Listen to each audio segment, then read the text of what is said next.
नमस्कार प्यारे मित्रों।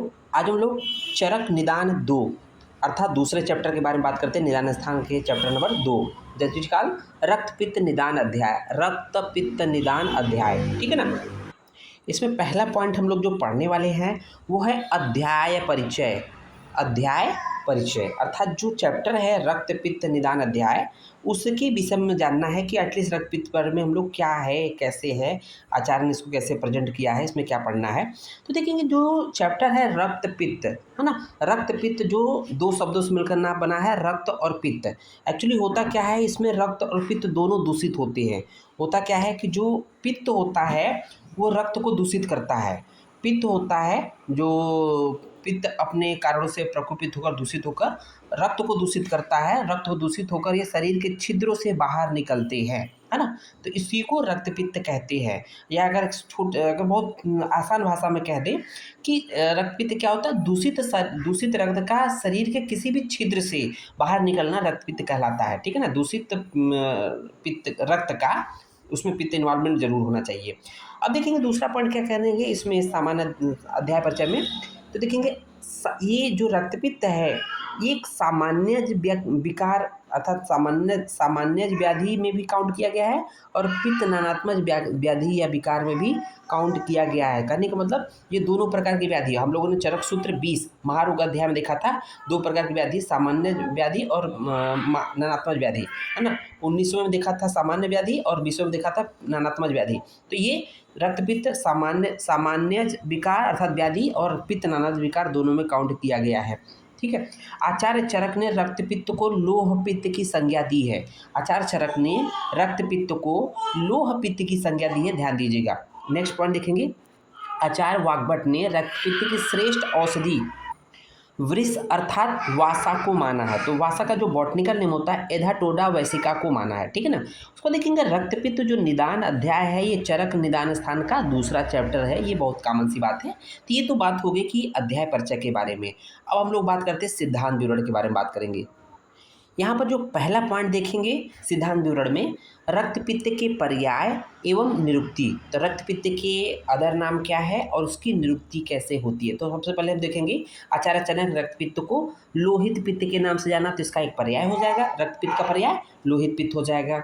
निरुक्ति की जब बात करती हैं तो हम लोग जब रेफरेंस साथ देखेंगे, बुक खोल के रखिएगा, रेफरेंस जरूर याद रखिएगा।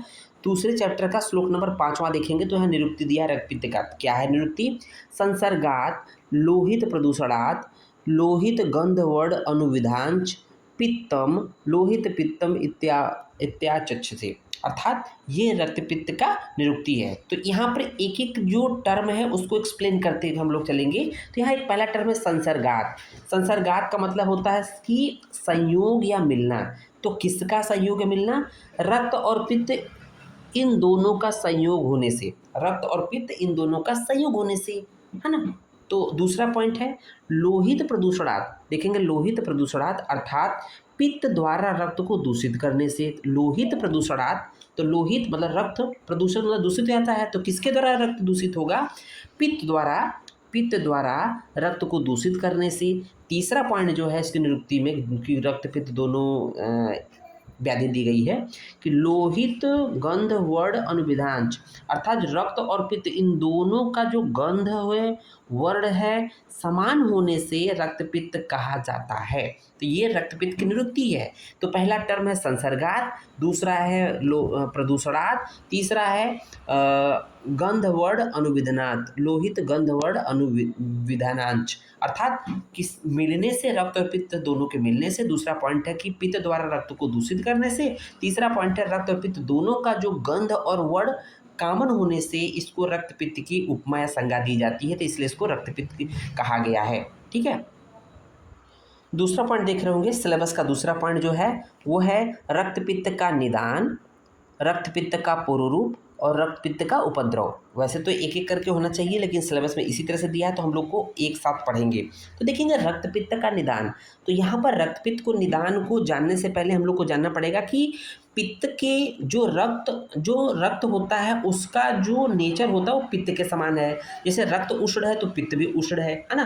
पित्त उष्ण है तो रक्त भी उष्ण है। तो कहीं न कहीं जो पित्त प्रकोपक कारण होते हैं, पित्त को बढ़ाने वाले, पित्त को प्रकोपित होने के कारण होते हैं, वहीं पित्त और रक्त को भी प्रकोपित करेंगे, तो दूषित करेंगे तो रक्तपित्त की उत्पत्ति होगी। तो यहाँ देखेंगे, यहाँ पर जो कुछ कारण दिए हैं इसको ध्यान से दीजिएगा। जब मनुष्य यवक अर्थात जौ, उद्दालक, कोदो प्रधान अन्न को अधिक गर्म एवं तीक्ष्ण अन्न के साथ खाता है। भाई स्वाभाविक स्वरूप बात करें तो यवक है, उद्दालक है, कोदो क्या है, ये अधिक गर्म है और ये इसको भी तीक्ष्ण और अधिक गर्म अन्न के साथ खाएंगे तो स्वाभाविक बात है कि पित्त प्रकोपित होगा, पित्त प्रकोपित कर रक्त को दूषित करेगा। दूसरा, दधी मंड अर्थात दधी का पानी, दधी वट, अम्ल, कांजी का अगर सेवन व्यक्ति करता है तो स्वाभाविक सी बात है कि जो अम्ल द्रव्य होता है वो क्या करते हैं, पित्त को बढ़ाता है, प्रकोपित करता है।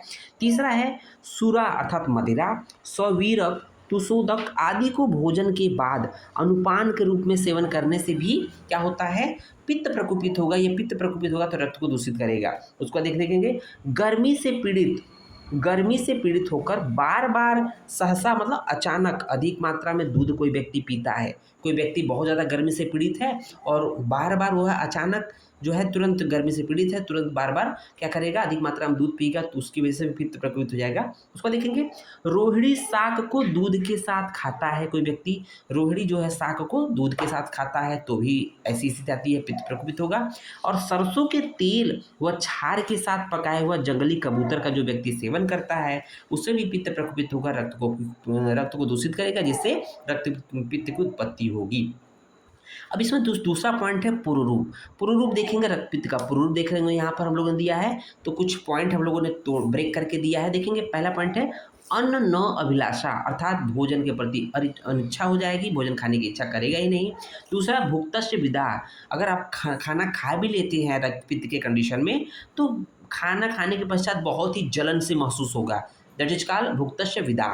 नेक्स्ट पॉइंट है सुक्त अम्ल गंध रस उद्गार, तो उस रक्तपित्त के रोगी को डकार, उद्गार मतलब डकार कैसे आएगा, सुक्त मतलब खट्टा, अम्ल का मतलब भी खट्टा होता है और गंध और रस मतलब ऐसा उसको लगेगा कि उसका गंध और रस क्या है, अम्ल जैसा महसूस होगा डकार का। आप देखते भी है अनपच्य या उस तरह की स्थिति में क्या होता है, छर्देर अभिक्षण आगमन, बार बार छर्देर अभिक्षण आगमन, बार बार वमन का होना, बार बार उल्टी का होना, वोमिटिंग का होना, ये रक्तपित्त में बहुत कॉमन होता है।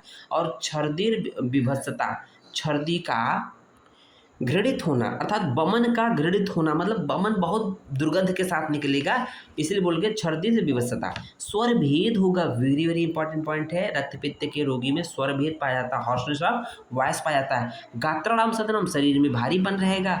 लोह लोहित मत्स्य आम गंधित्वमिव च अस्य, मुख से उसके जो दुर्गंध आएगी वो कैसी आएगी, लोहे की गंध के समान आएगी, लोहित अर्थात रक्त की गंध के समान आएगी, मत्स्य अर्थात मछली की गंध के समान आएगी। पर आम गंधी, और जैसे कच्चा होता है, कच्चा मटेरियल होता है, आम के गंध के समान मुख से एक दुर्गंध आएगी। अंग वेदना और अंग में वेदना पड़ी होती रहेगी। उसको देख रहे होंगे, रक्त हरित हारिद्रत्वम अंग अवयव, है ना। अब शरीर का जो अंग होगा, अंग अवयव होगा, रक्त वर्ण का होगा, हरित वर्ण का होगा, हरिद्रा वर्ण का होगा, और साथ ही साथ मल मूत्र स्वेद लाला सिंघाड़क, ये जो है इसी वर्ण के होंगे। साथ ही साथ कर्ण मल पिड़का नाम, ठीक है ना। देखिए कि लोहित पीत नील स्याव नाम अर्चित स्मता च रूपाणाम स्वप्ने दर्शनम, और स्वप्न में वो क्या देखता है, रक्त वर्ण का, नील वर्ण का, पीत वर्ण का, स्याव वर्ण का और अग्नि वर्ण का रूपों को देखता है। अब लास्ट में देखेंगे रक्तपित्त के उपद्रव की बात करते हैं। रक्तपित्त उपद्रव वेरी वेरी इंपॉर्टेंट है। उपद्रवास्तु खलु, कौन कौन से हैं, दौर्बल्य अर्थात शरीर में दुर्बलता रहेगी, अरोचक अर्थात खाने के प्रति रुचि नहीं रहेगी, अविपाक भोजन में पाक नहीं होगा, श्वास रोग रहेगा, कास रहेगा, ज्वर रोग होगा, अतिसार से पीड़ित रहेगा, सोफ अर्थात इडिमा से पीड़ित रहेगा, सोस अर्थात ट्यूबरकुलोसिस की कंडीशन होगी, शरीर सूख जाएगा, पांडु रोग एनीमिया से पीड़ित होगा, और स्वर भेद अर्थात हॉर्सनेस ऑफ वॉइस, ये कुछ उपद्रव पाए जाते हैं रक्तपित्त के रोगियों में। उम्मीद है लेक्चर समझ में आया होगा। धन्यवाद।